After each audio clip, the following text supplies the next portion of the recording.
So yesterday we have completed vascular disorders, veins में जो disorders हो रहे थे वो हमने कंप्लीट किया था। उसमें हमने देखा था वीनस थ्रोम्बोसिस, देन फ्लेबाइटिस देखा था, डीप वेन थ्रोम्बोफ्लेबाइटिस देखा था, वेरिकोज वेन्स और वीनस इनसफिशिएंसी हमने देखा था। सो वीनस थ्रोम्बोसिस का मतलब क्या है कि वेन के अंदर थ्रोम्बस फॉर्मेशन हो जाता है, that is called as venous thrombosis. And उसके हमने डिफरेंट टाइप्स देखे थे कि थ्रोम्बस के साथ साथ इन्फ्लामेशन हो जाएगा तो हम बोलेंगे थ्रोम्बोफ्लेबाइटिस, सिर्फ इन्फ्लामेशन है तो हम बोलेंगे फ्लेबाइटिस। देन सिर्फ थ्रोम्बस फॉर्मेशन है तो उसको फ्लेबोथ्रोम्बोसिस भी हम बोलते हैं, just like venous thrombosis the another name is phlebothrombosis. And अगर डीपर वेन्स में थ्रोम्बस के साथ साथ इन्फ्लामेशन भी हो जाता है तो हम बोलेंगे डीप वेन थ्रोम्बोफ्लेबाइटिस, और सिर्फ थ्रोम्बस फॉर्मेशन होगा तो हम बोलेंगे डीप वेन थ्रोम्बोसिस। सो ये हमने डिफरेंट टाइप्स देखे थे। फिर उसमें फर्स्ट उसके रिस्क फैक्टर्स देखे थे कि क्यों होता है। I hope I have you have completed the assignment. Ulcerative colitis की वजह से क्यों होता है। So due to ulcerative colitis, severe chronic inflammation, ulcerative colitis is an inflammatory disorder. So chronic inflammation की वजह से हमारी बॉडी इंफ्लामेटरी रिएक्शन जहां पर भी होगा प्लेटलेट एंड डब्ल्यूबीसीज की फौज चली जाएगी। So due to that excess accumulation of platelet, coagulation ज्यादा हो जाता है, तब क्लॉट फॉर्मेशन का रिस्क बढ़ जाता है। सो ये हमने रिस्क फैक्टर्स देखे थे। फिर हमने देखा था फ्लेबाइटिस। फ्लेबाइटिस में simply inflammation of the veins. So उसका असेसमेंट देखा था, there will be red and warmth, pain होगा, स्वेलिंग हो जाएगा। इंटरवेंशंस में क्या करेंगे, सो सिर्फ वार्म मॉइस्ट सोक अप्लाई करना है कि जिसकी वजह से वेन डायलेट हो। इन्फ्लेमेशन की वजह से नैरो हो सकती है, सो वेन्स डायलेट हो, बट मेक श्योर करें कि जो भी आप वार्म एप्लीकेशन कर रहे हो उसका टेम्परेचर पहले चेक करना है फिर अप्लाई करना है। And due to this phlebitis complications हो सकती है like necrosis, infection and pulmonary embolism. So वो हमें ध्यान रखना होगा कि ये ना हो जाए। देन हमने देखा था डीप वेन थ्रोम्बोफ्लेबाइटिस, मतलब डीपर वेन्स में थ्रोम्बस के साथ साथ इन्फ्लामेशन हो जाएगा। और उसके साइन एंड सिम्टम्स में क्या होगा, सो स्पेशली वो लेग्स में ज्यादा होता है। सो काफ और ग्रोइंग टेंडरनेस होगा, पेन भी हो सकता है।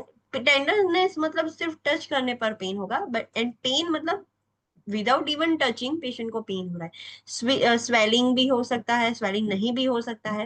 ह्यूमन साइंस पॉजिटिव होगी, बट समटाइम्स ये फॉल्स भी हो सकता है। So it is not accurate, but we can check the DVT with the human science, positive human science. And जब आप टच करोगे तो टेंडरनेस होगी, वार्मथ होगी, वहां पर स्किन वार्म होगी। उसके हमने इंटरवेंशन देखे थे, पेशेंट को बेड रेस्ट करवाना है, अफेक्टेड एक्सट्रीमिटी को एलिवेट करना है कि वीनस रिटर्न प्रमोट हो, नी के नीचे कुछ पिलो या नी गेच नहीं रखना है, मसाज भी नहीं करना है बिकॉज थ्रोम्बस डिसलॉज हो सकता है। To prevent the thrombus formation patient anti embolism stockings पहन सकता है, इंटरमीडिएट वार्म एप्लीकेशन कर सकता है या कंटिन्यूअस वार्म मॉइस्ट एप्लीकेशन कर सकता है पेशेंट। दी अगर आप पाल्पेट कर रहे हो to check the tenderness and warmth और एडिमा, सो एकदम जेंटली पाल्पेट करना है। सरकमफरेंस चेक करनी है थाइस की एंड काफ से, अगर इंक्रीज हो रही है इट मींस ये इन्फ्लेमेशन बढ़ रहा है। देन शॉर्टनेस ऑफ ब्रीथ, और वो इंडिकेट कर रहा है पल्मोनरी एम्बोलिज्म, सो वो हम चेक करेंगे। उसकी ट्रीटमेंट के लिए हमें थ्रोम्बोलाइटिक थेरेपी देनी होगी विद इन 5 डेज। जैसे ही सिम्टम्स स्टार्ट होते हैं हमें 5 डेज के अंदर अंदर वो हमें स्टार्ट कर देनी होगी। फिर हमने देखा था कि उसकी मेन ट्रीटमेंट हम हिपेरिन कर सकते हैं। हिपेरिन इमीडिएटली देना है, जैसे हिपेरिन के बाद सारे सिम्टम्स रिजॉल्व हो जाते हैं फिर हमें वारफरिन भी देना होगा लॉन्ग टर्म इफेक्ट के लिए। जब भी हिपेरिन देते हैं तो हमें एपीटीटी मॉनिटर करना होगा, जब भी वारफरिन देते हैं हमें पीटीआईएनआर मॉनिटर करना होगा। ये चीज याद रखनी है हमें। And side effects, anticoagulation therapy की साइड इफेक्ट्स जो है वो भी हमें ध्यान रखनी होगी, क्या साइड इफेक्ट्स हो रहे हैं। क्लाइंट एजुकेशन क्या दोगे आप, जब डीवीटी होने के बाद क्या पेशेंट को सिखाना है। सो पेशेंट को बोलना है कि क्या हैजार्ड हो सकते हैं एंटीकोएगुलेंट थेरापी के, वो हम दिखाएंगे। ब्लीडिंग के साइन एंड सिम्टम्स क्या है पेशेंट को वो भी पता होना चाहिए। Long term standing, sitting, crossing of legs, constrictive clothing, ये सब कुछ अवॉइड करना है। दिन में कुछ घंटों के लिए एवरी फ्यू आवर्स पेशेंट को 10 to 20 मिनट्स लेग एलिवेट करके रखना है। धीरे धीरे वॉकिंग करना होगा पेशेंट को। लेग्स को चेक करना होगा, एडिमा है या सरकमफ्रेंस हम चेक करेंगे। एंटी एम्बोलिज्म स्टॉकिंग्स पहन के ही रखना है कि थ्रोम्बस फॉर्मेशन ना हो। स्मोकिंग अवॉइड करना है पेशेंट को। जो भी मेडिकेशंस पे डॉक्टर प्रिस्क्राइब करे तभी लेना है, अननेसेसरी कोई भी मेडिकेशन नहीं लेनी है। OTC drug in short avoid करना पड़ेगा पेशेंट को। फॉलो अप प्रॉपरली रखना होगा एंड पेशेंट को मेडिकल ब्रेसलेट पहन के घूमना होगा। फिर हमने वीनस इनसफिशियंसी देखा था। वीनस इनसफिशियंसी मतलब अब वेन्स अच्छे से वर्क नहीं कर रही, they are not competent enough. So due to prolong hypertension, hypertension बहुत लंबे टाइम से था, उसकी वजह से वेन्स स्ट्रेच हो गई है, डैमेज हो गया है वाल्व। वाल्व का काम क्या है कि क्लोज हो जाना टाइम टू टाइम, सो जो ब्लड है against the gravitational force heart की तरफ जा सके। बट अगर वो इनकॉम्पिटेंट हो जाएंगे सो ओपन हो जाएंगे, सो बैक फ्लो होके वो ब्लड ऊपर नहीं जाएगा, नीचे ही पुल होते रहेगा। और वीनस ये इनसफिशियंसी की वजह से स्टेसिस डर्मेटाइसिस हो सकता है एंड स्टेसिस की वजह से अल्सर फॉर्मेशन भी हो सकता है। So this are the assessment finding. Stasis dermatitis में क्या होगा, ब्राउनिश डिस्कलरेशन हो जाएगा। ब्राउन डिस्कलरेशन हमें देखने को मिलेगा, एडिमा हो सकता है, अल्सर फॉर्मेशन हो सकता है। अल्सर की एजिस कैसी होगी, एकदम अनइवन होगी, अल्सर बेड एकदम पिंक जैसा होगा, ग्रेन्युलेशन टिश्यूज वहां पर बनेंगे for the healing process. And specifically जो अल्सर है वो लेटरल मेलियस पर होती है, मतलब बाहर की जो एंकल है हमारा, घुटी है, वहां पर ज्यादा होता है।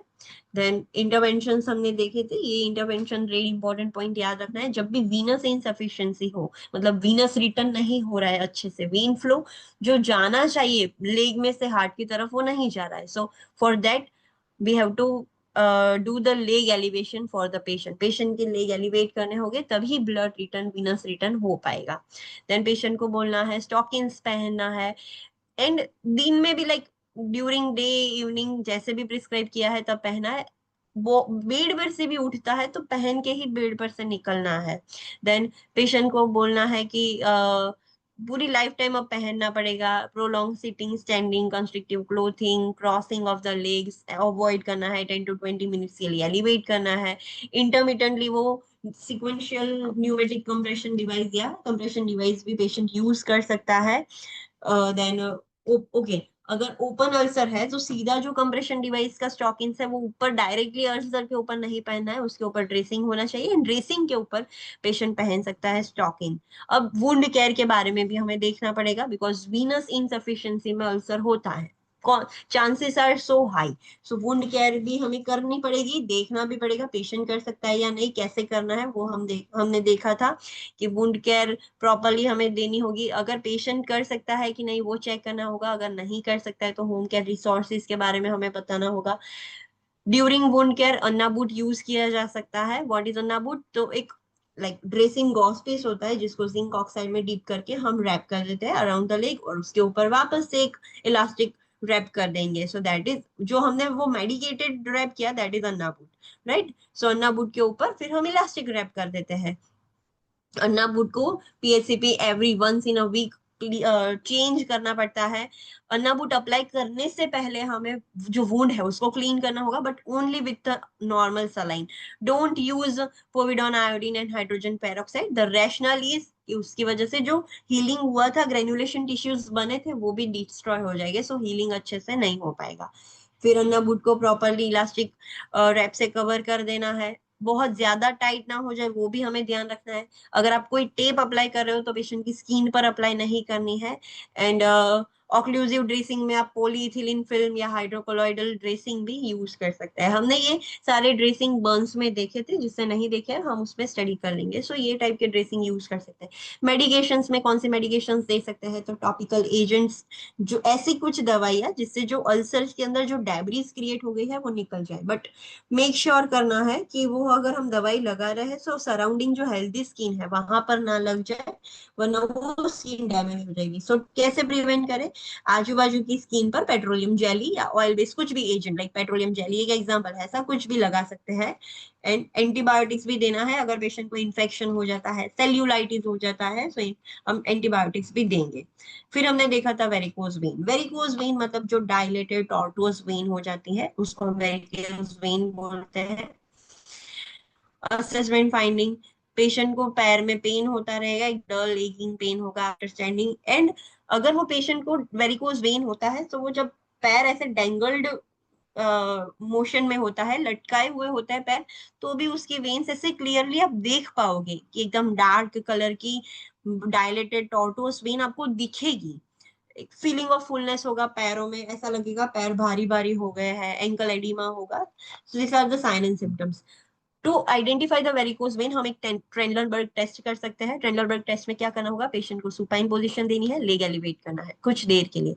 Then immediately we will tell the patient to sit with a dangle leg. So जैसे ही पैर नीचे करेगा patient, normal in a normal healthy individual क्या होता है कि नीचे से ब्लड फिल होना स्टार्ट होता है, धीरे धीरे फिर प्रोक्सिमल तरफ आता है, ऊपर की तरफ आता है। बट जिसको वेरिकोज वेन होगा उसमें उल्टा होगा, प्रोक्सिमल एंड पहले भराएगा, देन नीचे की तरफ जाएगा। So this indicates that patient is suffering from varicositis, that is varicose when.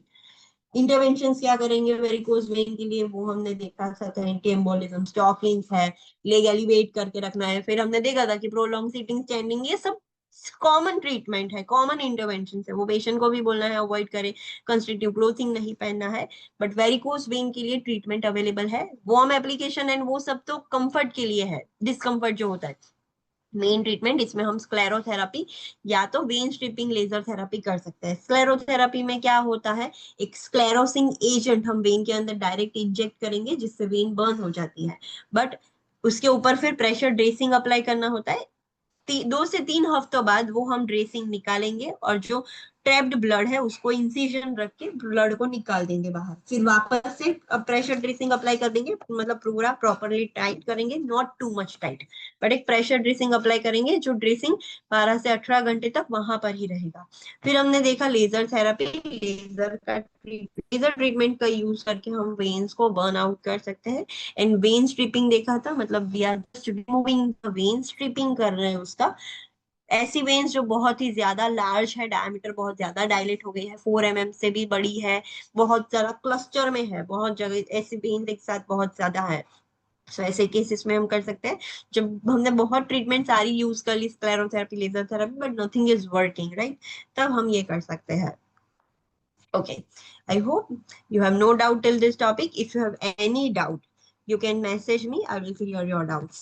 Okay, so let's start with the arterial disorders. जैसे हमने vascular disorder, veins के disorder पढ़े थे, वैसे arteries के disorder पढ़ेंगे. There are only 3 disorders of arteries. So first है peripheral arterial disease. Peripheral arterial disease, name से ही पता चलता है कि दूर की, पेरिफेरी, सेंटर की नहीं, दूर की, हाथ पैर की। एंड स्पेसिफिकली पैर में, लेग्स में ये ज्यादा होता है। सो पेरिफेरी की जो आर्टरीज है उसमें डिजीज होगा। So this is just similar to coronary artery disease. Coronary artery में क्या होता था, कोरोनरी आर्टरी में प्लेक फॉर्मेशन हो जाता था due to high level of cholesterol, जिसको हम एथेरोस्क्लेरोसिस बोलते थे।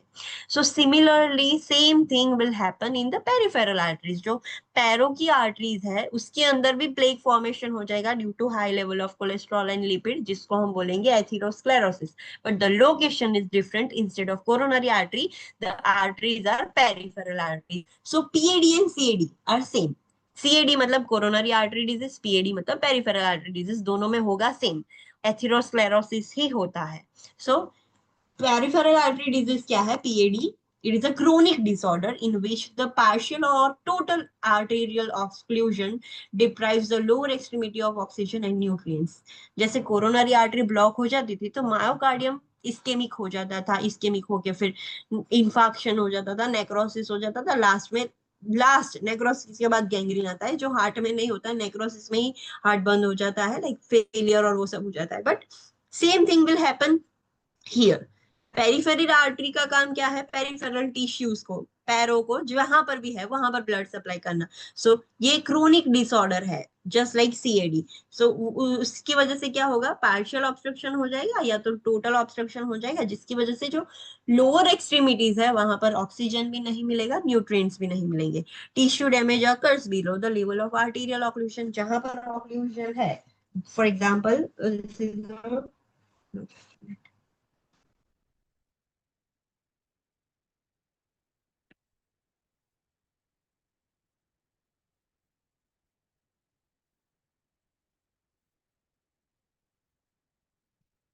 For example this is an artery, ये लेग है, और लेग की यहाँ पर ये आर्टरी है जो लेग अप्लाई कर रही है। ऑक्लूशन यहाँ पर है तो इतने एरिया में टिश्यू डेथ हो जाएगा, डैमेज हो जाएगा, ischemia, then infarction, then necrosis, and उसके बाद हो जाएगा गैंग्रीन। सो जहां पर भी आर्टरियल ऑक्लूजन है उसके नीचे डैमेज हो जाएगा, टिश्यू डैमेज।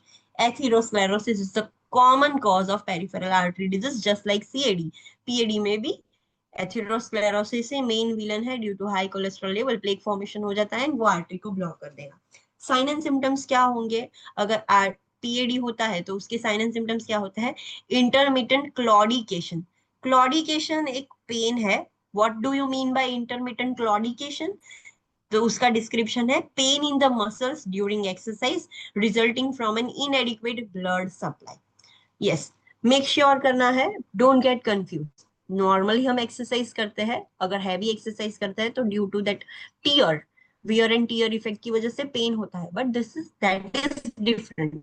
इसमें तो कोई भी एक्सरसाइज, पेशेंट इवन वॉक भी करेगा, सो वॉकिंग के वक्त जो मसल्स है उसको काम करने के लिए ऑक्सीजनेटेड ब्लड सप्लाई तो चाहिए होगा, बट वो नहीं मिल रहा है, सो पेशेंट को पेन होगा। जस्ट लाइक हार्ट में कैसा होता था कि मायोकार्डियम को ऑक्सीजनेटेड ब्लड सप्लाई नहीं मिलता था तो एंजाइना होता था, सिमिलरली मसल्स को, पैरों को चलने के लिए ऑक्सीजनेटेड ब्लड सप्लाई नहीं मिल रहा है, सो वहां पर पेन होगा पेशेंट को, और उस पेन को हम बोलेंगे claudication, intermittent claudication during exercise. क्यों हो रहा है? Due to inadequate oxygenated blood supply. Then rest pain, rest pain मतलब पेशेंट रेस्ट कर रहा है तभी भी पेन हो रहा है, so characterize by numbness, burning और aching in the distal portion of lower extremities. Lower extremities के दूर के पोर्शन, मतलब फुट की तरफ हम देखें, दूर की तरफ, सो वहां पर numbness, burning sensation, aching pain होता रहेगा, which awakens the client at night and is relieved by placing the extremity in a dependent position।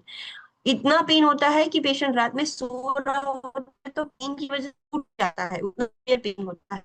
And वो पेन रिलीव कब होगा? जब पेशेंट अपने पैर को डिपेंडेंट, मतलब लटकाएगा। पेशेंट नॉर्मली ऐसे सो रहा था, patient was in supine position like this, ऐसे सो रहा था, पेशेंट को पेन हो गया, सो पेशेंट अब बेड पर से, दिस इज द बेड, और पेशेंट अपना लेग ऐसे करेगा तब पेशेंट को वो पेन ठीक होगा। जब वो डिपेंडेंट पोजीशन में करेगा, so due to gravitational force जो आर्टीरियल ब्लड है वो कैसे भी करके नीचे की तरफ जाएगा, सो फिर पेशेंट का पेन रिलीव होगा।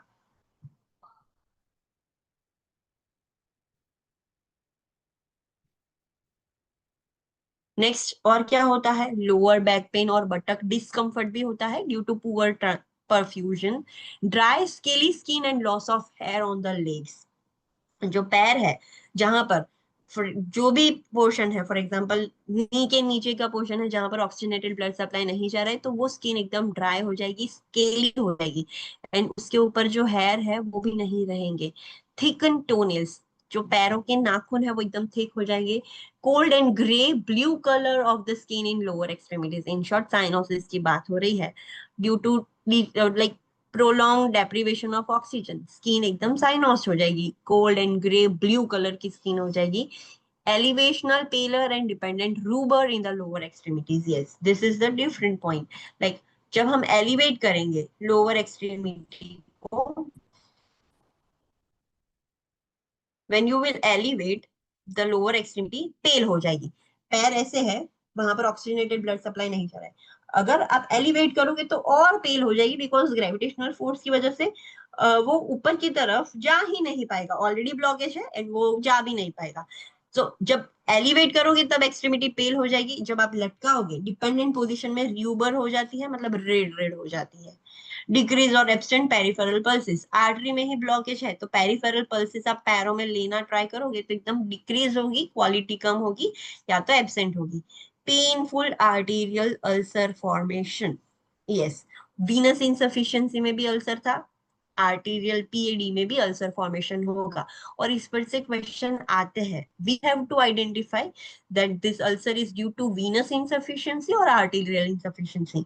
सो you have to make a difference, proper difference बनाना है। एग्जाम के वक्त आपको लाइक पढ़ना पड़ेगा कि क्या होता है, ऐसे venous ulcer and arterial ulcer करके पॉइंट्स लिखने हैं, 1 2 3 ऐसे डिफरेंस बनाना होगा। And we will discuss that difference on Monday. हम मंडे प्रॉपरली डिस्कस करेंगे, because tomorrow we are having a holiday, so हम मंडे डिस्कस करेंगे। So please make a difference, make a note what is the difference between arterial ulcer and venous ulcer. So due to that PAD, Venus arterial ulcer हो सकता है, कहाँ पर होगा, between toes और on the upper aspects of the foot, toes के बीच में, like उंगलियों के बीच में भी अल्सर हो सकता है, ऊपर फुट के ऊपर भी अल्सर हो सकता है। बीपी मेजरमेंट करेंगे हम, जिस पेशेंट को पीएडी है तो बीपी मेजरमेंट करेंगे थाइज में, काफ में या एंकल में, तो वो बीपी मेजरमेंट लो होगा कंपेयर टू ब्रेकियल प्रेशर जो हम नॉर्मली करते हैं हाथ पर, और जितना प्रेशर आता है उसके कंपैरिजन में थाई, काफ एंड एंकल का प्रेशर लो होता है। In normal healthy individual opposite है, the BP readings in the thigh calf are higher than those in upper extremities. upper extremities के कंपैरिजन में लोअर एक्सट्रीमिटीज का BP high होता है, but जिस पेशेंट को पीएडी है आप उसका बीपी लोगे तो उसका बीपी लो होगा।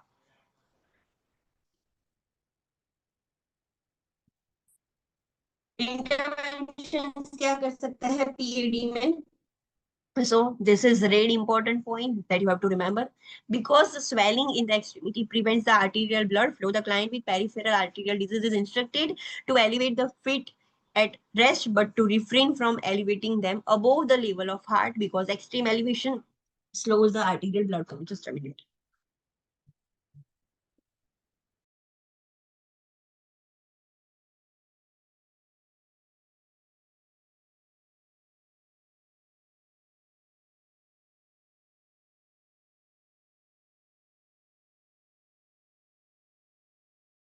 Okay.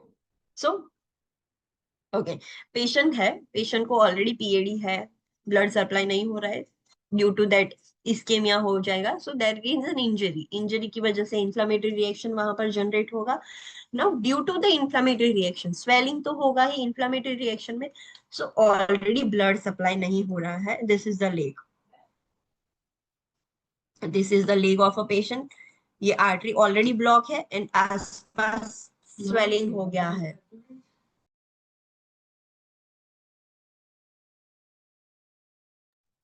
ऑलरेडी स्वेलिंग हो गया है, तो फिर और ज्यादा कंस्ट्रिक्ट हो जाएगा blood flow, right? And we also want to reduce the swelling, जब तक स्वेलिंग रिड्यूस नहीं होगा तब तक ब्लड फ्लो स्टार्ट भी नहीं होगा। अब तो हम क्या करें? So let's see what we can do, because swelling in the extremities prevent the arterial blood flow, the client with the peripheral artery disease is instructed to elevate the feet at the rest. Patient को जब वो सो रहा होता है, सो swelling हो जाता है, तो स्वेलिंग की वजह से ब्लड फ्लो बंद हो जाएगा।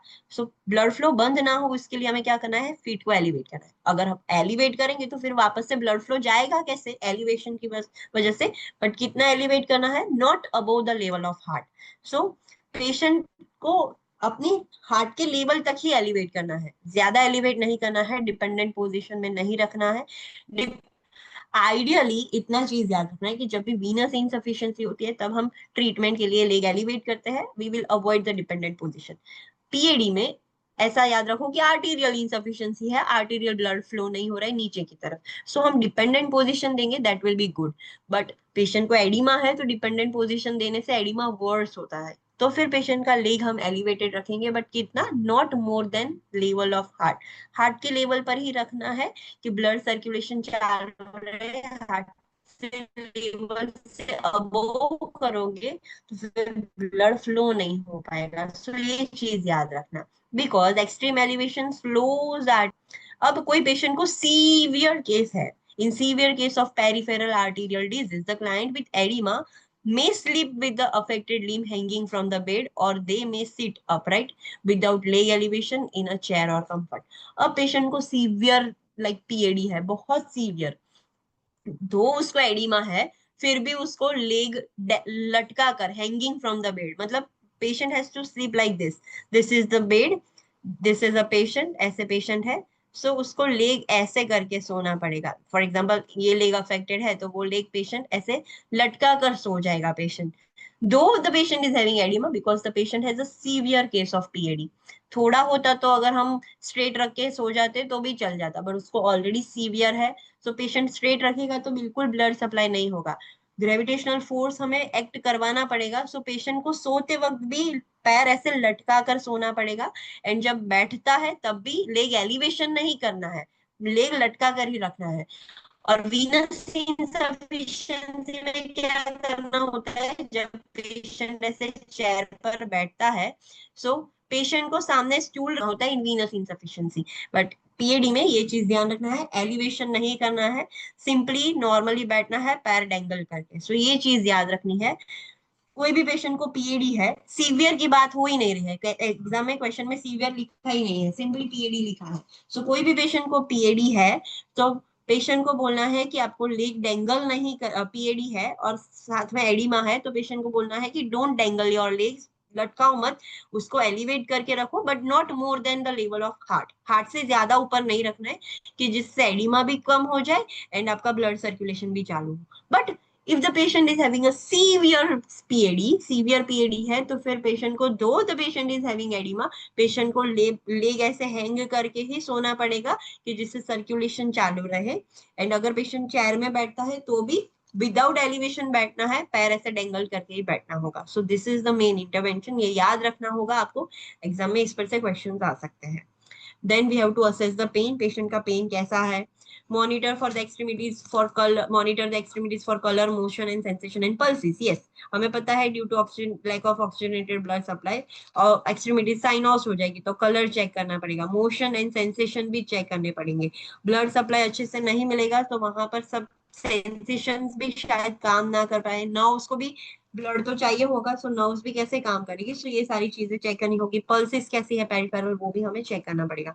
Obtain distal extremity blood pressure measurement, हमने देखा कि जब पीएडी होता है तो दूर का ब्लड प्रेशर एक्चुअली में हाई होना चाहिए लेग्स का कंपेयर टू आर्म्स, बट वो लो हो जाता है, तो वो ब्लड प्रेशर भी चेक करते रहना पड़ेगा। assess the signs of ulcer formation और signs of gangrene। yes, ulcer formation, PAD की वजह से अल्सर फॉर्मेशन होता है due to lack of oxygenated blood supply, धीरे धीरे वो इस्केमिक इंफाक्ट हो जाएगा, नेक्रोस, अल्सर फॉर्मेशन हो सकता है।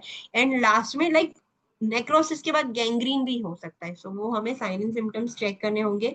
Assist in developing an individualised exercise programme which increases slowly to improve the arterial flow through the development of collateral circulation. Patient को धीरे धीरे सबके लिए अलग अलग एक्सरसाइज प्रोग्राम होगा, एक ही सेम एक्सरसाइज सारे पीएडी वाले पेशेंट नहीं कर सकते। सो इंडिविजुअलाइज एक्सरसाइज प्रोग्राम हमें डेवलप करवाने में हेल्प करनी होगी कि जिससे क्या हो, आर्टीरियल ब्लड फ्लो भी इंक्रीज हो, वरना एक्सरसाइज करते वक्त ज्यादा डेप्राइव हो जाएगा, ज्यादा पेन होगा। So we want to improve the circulation, ऐसे एक्सरसाइज करवानी है कोलेटरल सर्कुलेशन भी डेवलप हो। Instruct the client to walk to the point of claudication pain, stop and rest, and then walk a little further. Okay, अगर patient walk कर रहा है, उसको क्लॉडिकेशन पेन हो रहा है, लाइक वॉकिंग की वजह से पेन हो रहा है, तो फिर वहां पर रुक जाना है, रेस्ट करना है, देन फिर थोड़ा चलना है, फिर से पेन होता है तो थोड़ा बैठ के फिर से, तो ऐसे करके पेशेंट को वॉक करना होगा।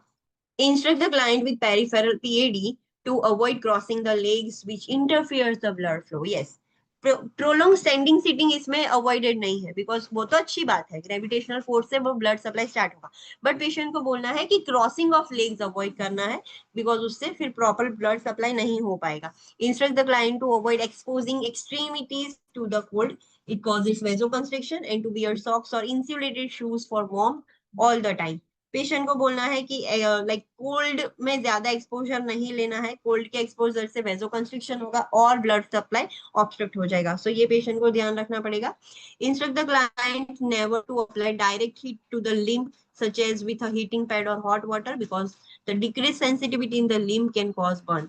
पेशेंट को बोलना है डायरेक्ट सीधा लाइक हीट एप्लीकेशन ना करे, बिकॉज डायरेक्ट हीट एप्लीकेशन की वजह से क्या होगा, ऑलरेडी पेशेंट की नर्व्स है वो डैमेज हो चुकी होगी due to lack of blood supply, so patient को पता नहीं चलेगा टेम्परेचर, एंड हॉट की वजह से बर्न्स हो सकते हैं। सो पेशेंट को ध्यान रखना पड़ेगा कि बर्न्स ना हो, डायरेक्ट हीट अप्लाई नहीं करनी है।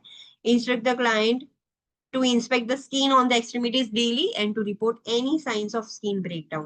हमने देखा था due to like PAD dry skin, scaly skin हो जाती है, फिर धीरे धीरे अल्सर फॉर्मेशन होगा, सो डेली उसको स्किन का इंस्पेक्शन करना होगा, अगर कोई भी प्रॉब्लम दिखता है तो इमीडिएटली पीएससीपी को रिपोर्ट करना होगा।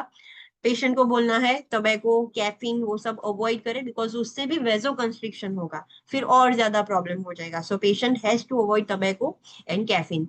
Instruct the client in the use of hemorrhagiological and antiplatelet medication। yes, inflammation होगा, अगर पेशेंट को ये प्रॉब्लम हुआ, पीएडी है, वहां पर इंजरी हो गई, तो इंजरी के बाद इन्फ्लामेशन स्टार्ट हो जाएगा, प्लेटलेट्स आकर जाएगी तो क्लॉट फॉर्मेशन होगा, क्लॉट फॉर्मेशन की वजह से और ज्यादा प्रॉब्लम होगा, लाइक ये जो वेसल से ऑलरेडी प्लेग की वजह से क्लॉट फॉर्मेशन, जैसे सीएडी में प्लेट हो रहा था तो वो कैसे कंप्लीटली ब्लॉक कर रहे थे, तो इसमें भी हमें पेशेंट को एंटीप्लेटलेट मेडिकेशन देनी होगी कि जिससे क्लॉट फॉर्मेशन ना हो, प्रॉब्लम ना हो।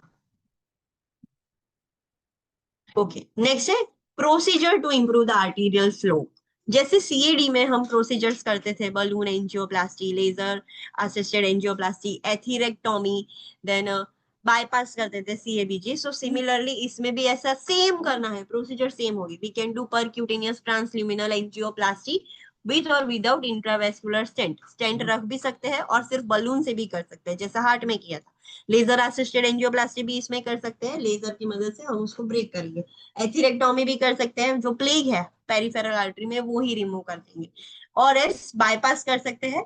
सो इसमें पेरिफेरल आर्टीरियल बाईपास सर्जरी, और उसमें कोरोनरी आर्टरी बाईपास सर्जरी था, इसलिए सीएबीजी था, ये पीएबीजी से बाईपास ग्राफ्ट होगा, पीएबीजी होगा।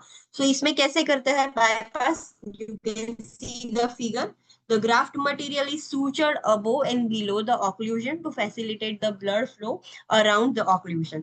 इसमें दो चीज यूज कर सकते हैं, पेशेंट की वेन्स, खुद की वेन्स, जस्ट लाइक सीएबीजे, सीएबीजे में पेशेंट की खुद की वेन्स यूज करते हैं, वैसे इसमें भी पेशेंट की खुद की वेन्स भी यूज की जा सकती है। और एल्स आर्टिफिशियल ऐसा मटेरियल आता है which will work like when, वो भी यूज किया जाता है। तो वहां कैसे सूचर्स करना होता है, it should be suture like this, एक सूचर उसके ऊपर, एक सूचर उसके नीचे। सो फॉर एग्जाम्पल, पेशेंट को ऑक्लूजन यहाँ पर है, दोनों साइड ऑक्लूजन है, ऐसा इमेजिन करो। तो अगर हम नया ग्राफ्ट डाल रहे हैं, एक सूचर, एक एंड उसका ऑक्लूजन से ऊपर करेंगे, एक एंड कहाँ सूचर करेंगे, जो ऑक्लूजन है उससे नीचे करेंगे। सो डायरेक्ट अब ब्लड आएगा वहां, ऐसे फ्लो हो जाएगा, राइट। तो वो डायरेक्ट हमने बाईपास कर दिया। या तो ब्लड ऑब्स्ट्रक्शन यहाँ पर है तो भी हमें उसके ऊपर करना होगा, सो डायरेक्ट वो बाईपास हो जाए। So this is how we have to do the suturing. उसमें दो टाइप की प्रोसीजर होती है, इनफ्लो बाईपास एंड एक है outflow, outflow procedure bypass, right. ये दो टाइप की है।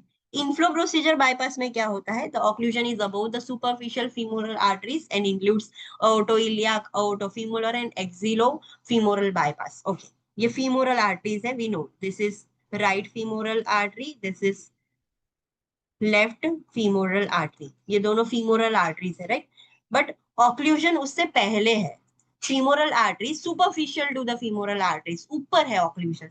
तो फिर हमें जो एनास्टोमोसिस किया है वो कैसे करेंगे, अओर्टोफीमोरल, मतलब ये अओर्टा है, यू कैन सी हियर, ये जो इमेज है उसमें अओर्टा, ये जो है दिस इज एब्डोमिनल अओर्टा, राइट। सो अओर्टोफीमोरल, हमने डायरेक्ट अओर्टा और फीमोरल को ज्वाइन किया है।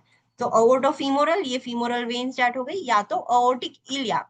सो नीचे हम जाएंगे, ये इलियाक आर्टरीज होगी। सो अओर्टो इलियाक, अओर्टोफीमोरल भी कर सकते हैं, या तो एक्सिलोफीमोरल। एक्सिलोफीमोरल मतलब ये हार्ट के बाद जो ऐसे बाहर निकलती है आर्टरीज, ये अओर्टा नीचे है, तो यहाँ से सीधा कनेक्शन देके हम यहाँ लंबा खींच सकते हैं। यू कैन गूगल इट कि कैसा दिखता है एक्सिलोफीमोरल। जैसे अओर्टा को फीमोरल के साथ एनास्टोमोसिस करते हैं, अओर्टा को इलियाक आर्टरी के साथ एनास्टोमोस करेंगे, वैसे एक्सिलरी आर्टरी को सीधा फीमोरल आर्टरी के साथ एनास्टोमोस कर देंगे। So that will be axillofemoral bypass. Outflow procedure में क्या होता है, ऑक्लूजन सुपरफिशियल फीमोरल आर्टरी से नीचे है, मतलब ऑक्लूजन अब यहाँ पर है। तो अब तो ये प्रोसीजर किसी काम की नहीं, हमें यहाँ पर प्रोसीजर करनी होगी।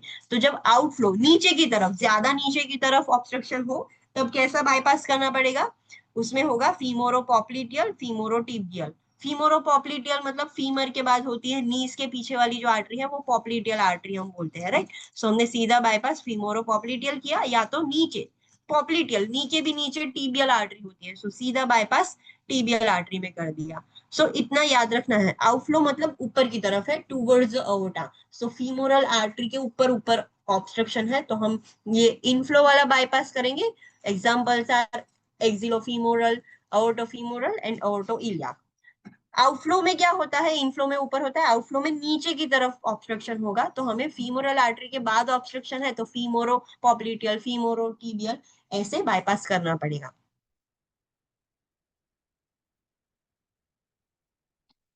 ओके, नेक्स्ट, जब भी सर्जरी करते हैं तो pre operative and post operative interventions क्या करेंगे। सो प्री ऑपरेटिव इंटरवेंशंस में we have to assess the baseline vital signs and peripheral pulses. पहले पेशेंट के वाइटल्स ले लेंगे, पेरिफेरल पल्सेस लेंगे, तो कंपैरिजन करने में इजी होगा. So that is why baseline vital signs, peripheral pulses लेना इंपॉर्टेंट है. Insert and IV line and urinary catheter as prescribe, consent, वो सारे इंटरवेंशंस तो होंगे, सब नहीं लिखा है.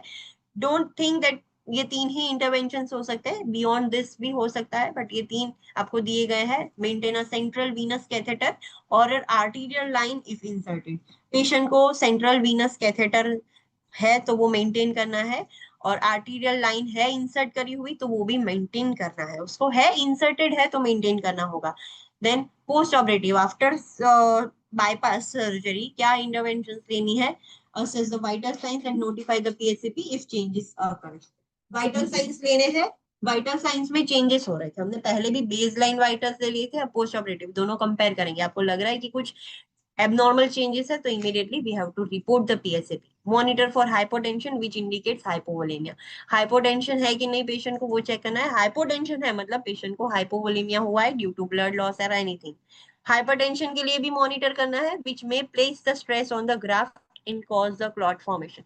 जैसे CABG में हमने देखा था ब्लड प्रेशर मॉनिटरिंग इतना इंपॉर्टेंट है. अगर ब्लड प्रेशर कम हो गया तो ग्राफ्ट काम नहीं करेगा, ब्लड प्रेशर ज्यादा हो गया तो वो लीक कर जाएगा, राइट. सो इसमें भी दोनों का चीज ध्यान रखना है.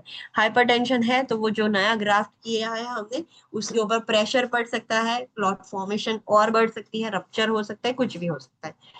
We have to maintain 24 hour bed rest, proper bed rest करवाना है 24 घंटे के लिए. And we have to instruct the client to keep the affected extremity straight, limit movement and avoid bending the knees and hip. Patient को बोलना है कि bed rest में करना है बट एक्सट्रीमिटीज एकदम स्ट्रेट रखनी है. पेशेंट मूवमेंट नहीं कर सकता, बेंड नहीं हो सकता नी से या हिप से, पेशेंट एक्सट्रीमिटीज को बेंड भी नहीं कर सकता. सो पेशेंट को कंप्लीटली स्ट्रेट सोना होगा. Then monitor for warmth, redness, edema, which often are expected outcome because of increased blood flow. Okay, patient को पहले blood supply नहीं था तो cool clammy skin थी, pale skin थी, right? अब जैसे blood supply start होगा so warm skin होगी, redness होगा, edema होगा, which is expected outcome. ये होना चाहिए. It indicates that blood flow has increased. So this would happen.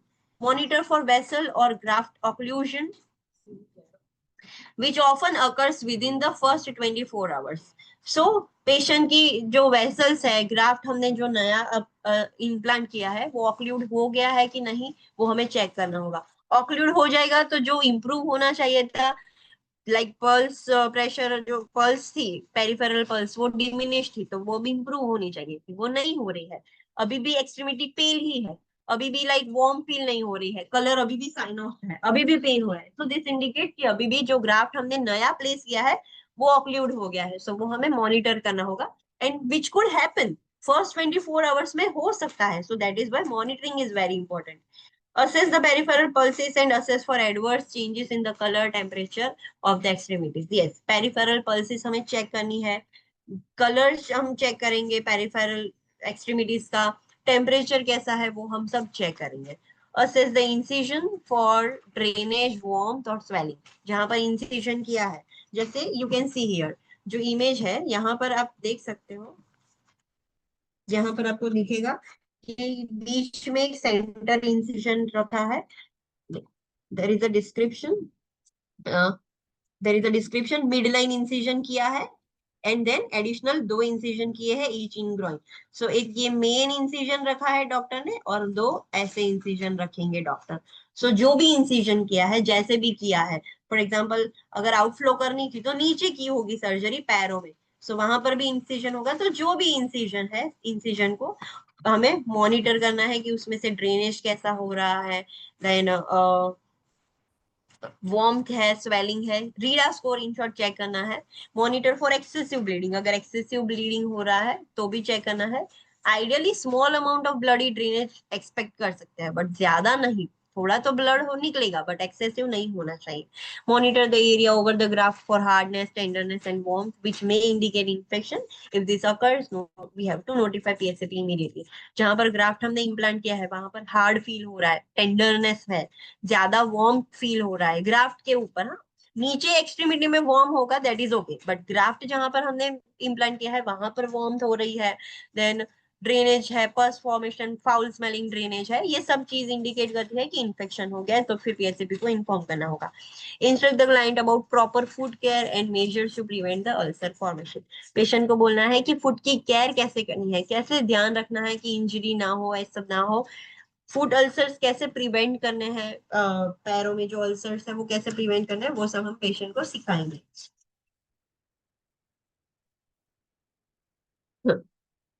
Assist the client in modifying lifestyle to prevent the further plaque formation, just like coronary artery disease. Patient को सिखाएंगे कि lifestyle modify करनी होगी, low cholesterol food, high fibre food, ये सारे इसमें भी patient को करना होगा, सो जिससे प्लेक फॉर्मेशन ना हो। Following arterial revascularization, monitor for sharp increase in pain because pain is frequently the first indicator of post-operative graft occlusion. Okay.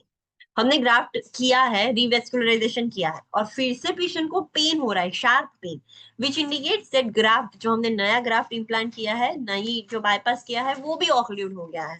So this is the first sign, first indicator है pain. If the signs of graft occlusion occurs, we have to notify the PHCP. पहला sign होगा pen, फिर दूसरे science देखने को मिलेंगे, but ऐसा दिख रहा है कि ग्राफ्ट ऑक्लूड हो गया है, हमें कुछ भी डाउट लग रहा है, we have to immediately inform the PHCP. So that is all about PAD, peripheral arterial disease. Then second artery का डिजीज क्या है, Raynaud's disease. What is Raynaud's disease? So Raynaud's disease में पहले what is the difference between PAD and Raynaud's disease, ये चीज याद रखना, right it down in your notebook.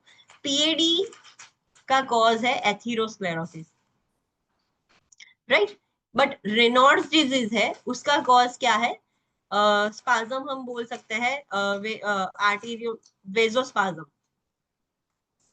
ऐसा बोल सकते हैं, बट वेजल्स में भी कौन सी वेजल्स, आर्टरी की बात हो रही है, राइट। सो यहाँ पर आर्टेरियल्स का स्पाज्म होगा, आर्टरी में स्पाज्म होगा, सेम ही होगा, स्पाज्म की वजह से ब्लड फ्लो ऑब्स्ट्रक्ट हो रहा है, वो सब ही हो रहा है, but the main cause is spasm, not the plague. यहाँ पर cholesterol is not the villain.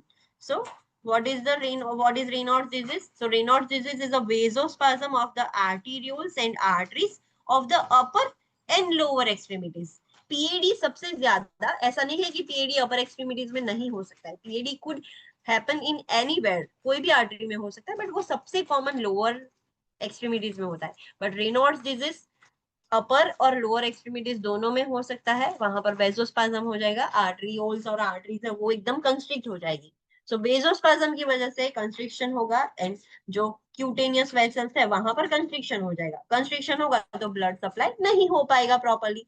और ये क्यों होता है, ये अटैक्स, जो वेजोस्पाज्म के अटैक्स है वो क्यों आते हैं, due to exposure to cold and stress, this are the main two reason. Patient excessive cold environment में जाएगा, सो सडनली उसकी जो ब्लड वेसल्स है, स्पेसिफिकली जो आर्टरी, वो कंस्ट्रिक्ट होना स्टार्ट हो जाती है, सो जिसकी वजह से ब्लड सप्लाई ऑब्स्ट्रक्ट हो जाएगा। अगर पेशेंट एक्सेसिव स्ट्रेस में है तो भी ये रेनॉल्ड्स डिजीज वाले पर्सन को ये होता है। नॉर्मल हेल्दी इंडिविजुअल को कोल्ड एक्सपोजर से आर्टेरियल कंस्ट्रिक्शन उतना जल्दी नहीं हो जाता है, राइट, बट इसको हो जाएगा। Affect primarily fingers, toes, ears and cheeks. कहाँ की आर्टरीज और आर्टीरियल सबसे ज्यादा अफेक्ट होती है, फिंगर्स की, टोज की, पैरों के जो टोज है वो, ईयर्स की जो आर्टरीज है, चिक्स की जो आर्टरीज है, उसमें सबसे ज्यादा ऐसा होता है, जो आर्टरीज वेजोस्पाज्म एक्सपीरियंस करते हैं। अब जब भी वेजोस्पाज्म होगा ये रेनॉल्ड्स डिजीज में, तो साइन एंड सिम्टम्स क्या होंगे, there will be blanching of the extremity followed by cyanosis over vasoconstriction. जैसे हम कुछ प्रेस करते हैं तो कैसे व्हाइट हो जाता है, ब्लैंच हो जाता है, सो जो भी एक्सट्रीमिटीज है, फॉर एग्जांपल मेरी फिंगर में, I am suffering from Reynolds disease, तो मैं कोल्ड, थोड़े भी कोल्ड एनवायरनमेंट में जाऊंगी, मेरी फिंगर की जो आर्टरीज है वो कंस्ट्रिक्ट हो जाएगी, वेजोस्पाज्म होगा, सो मेरी फिंगर है वो ब्लेंच हो जाएगी, पूरी फिंगर मेरी वाइट हो जाएगी, पेल हो जाएगी, लाइक ऐसे प्रेस किया हुआ वैसे, एंड धीरे धीरे फिर ब्लड सप्लाई नहीं स्टार्ट होगा तो धीरे धीरे साइनोस भी हो सकती है। reddened tissue when the vasospasm is relieved. अब जैसे ही पेशेंट की वो वार्म हो जाएगी फिंगर, वेजोस्पाज्म रिलीव हो गया, तो फिर से वो फिंगर रेड हो जाएगी। So after vasospasm is relieved, the finger और जो टिश्यू है वो रेड हो जाएगा। There will be numbness, tingling, swelling, and a cold temperature at the affected body part, जहां पर अफेक्ट हुआ है, जैसे कि फिंगर में हुआ है तो वहां पर नमनेस होगा, टिंगलिंग सेंसेशन मतलब पैरेस्थेशिया होगा, स्वेलिंग हो जाएगा वहां पर।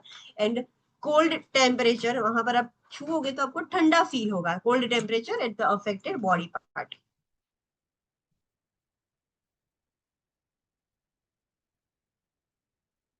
अब इंटरवेंशन क्या करना है, हमें पता है कि वेजोस्पाज्म हुआ है तो कुछ भी करके वेजल्स को डायलेट करना है। सो इंटरवेंशन वो हमारी मेन होगी। सो उसके लिए हमें पहले monitor, we have to monitor the pulses.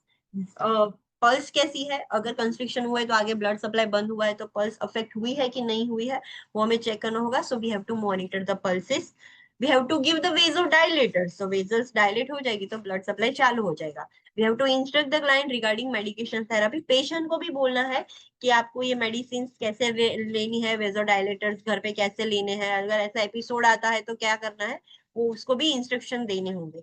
Assist the client to identify and avoid the precipitating factors such as cold and stress. Patient को पता है कि उसको रेनॉल्ड्स डिजीज है, रेनॉल्ड्स डिजीज एक्टिवेट ट्रिगर क्यों होता है, due to cold and stress.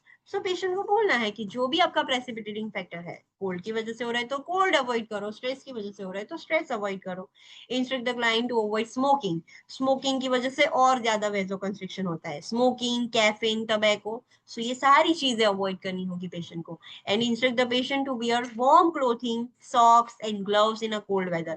अगर cold weather में जाना पड़ रहा है, because ये जो एंक्लेक्स कंट्रीज है, these are cold compared to India, so it is not possible that patient घर में ही रहे। तो अगर कोल्ड एनवायरनमेंट में जाना है तो प्रॉपर क्लोथिंग करके जाना है, वार्म क्लोथ, सॉक्स, ग्लव्स, सब कुछ प्रॉपर पैक करके जाना होगा पेशेंट को। Advise the client to avoid injuries to the fingers and hands, patient को बोलना है कि फिंगर्स पर, हाथ पर इंजरी ना हो, और ध्यान रखे अगर इंजरी हो गई सो ऑलरेडी ब्लड सप्लाई कम हो जाएगा तो फिर वो हील नहीं हो पाएगा। सो ये सारी चीजें पेशेंट को ध्यान रखनी होगी। नेक्स्ट है बर्गर्स डिजीज। बर्गर्स डिजीज को हम बोलते हैं thromboangiitis obliterans. So what is Buerger's disease, let's study. Burger's disease is an occlusive disease of the medium and small arteries and vein. So occlusion तो like PAD में भी होता था. So what is the difference? Okay, this is the main, एक line का ये difference है। दूसरी डिफरेंस आपको मुझे बोलने होंगे that why it is difference from PAD. Berger disease, Buerger's disease में भी ऑब्स्ट्रक्शन होता है, चलो रेनॉल्ड्स डिजीज में तो हमने देखा कि ऑब्स्ट्रक्शन नहीं होता था, स्पाज्म होता था, बट पीएडी में due to that plaque formation, atherosclerosis की वजह से ऑब्स्ट्रक्शन होता था, इसमें भी ऑब्स्ट्रक्शन होता है। सो एक डिफरेंस आपको दिया गया है कि ये मीडियम टू स्मॉल आर्टरीज और वेन्स दोनों को अफेक्ट कर सकता है। और हम पीएडी देखा तो पीएडी में medium to large arteries affect होगी, नॉट वेन्स, वेन्स उसमें नहीं आएगी। बर्जर डिजीज में वेन्स भी कभी कभार इन्वॉल्व हो जाती है। This is the one difference. You have to tell me another two difference, there are also two differences. What is the difference between Buerger's disease and PAD? एक ये difference है कि बर्गर्स डिजीज में small और medium arteries affect होती है and कभी कभार वेन्स भी होती है। पीएडी में मीडियम एंड लार्ज अफेक्ट होगी एंड वो सिर्फ आर्टरी तक ही सीमित है, not in the veins. then the distal and upper lower limbs are affected most commonly. जो दूर के ऊपर के मतलब एल्बो के नीचे का, नी के नीचे का, सो डिस्टल पार्ट्स है अपर एंड लोअर एक्सट्रीमिटीज के, वो सबसे कॉमनली अफेक्ट होते हैं। What are the sign and symptoms? सिम तीनों में क्या होगा, आर्टीरियल डिजीज है, ब्लड सप्लाई ऑब्स्ट्रक्ट हो जाएगा, सो इंटरमिटेंट क्लॉडिकेशन होगा, पेन होगा पेशेंट को। Ischaemic pain occurring in the digits while at the rest, digits मतलब फिंगर्स की एंड टोज की बात हो रही है। सो पेशेंट को इस्केमिक पेन होगा, ऑब्स्ट्रक्शन हो गया है तो ब्लड सप्लाई नहीं हो रहा है, सो पेशेंट को पेन हो रहा है, जब पेशेंट रेस्ट कर रहा है तब भी जाएगी टिंगलिंग सेंसेशन, पैरेस्थेशिया होगा। Diminished pulse in the distal extremities due to arterial blockage, obstruction है तो पल्स जो है डिमिनिश्ड हो जाएगी, मतलब लेटर ऑन हम देखेंगे। सो पल्स हम फील नहीं कर पाएंगे या तो कम हो जाएगी उसकी क्वालिटी।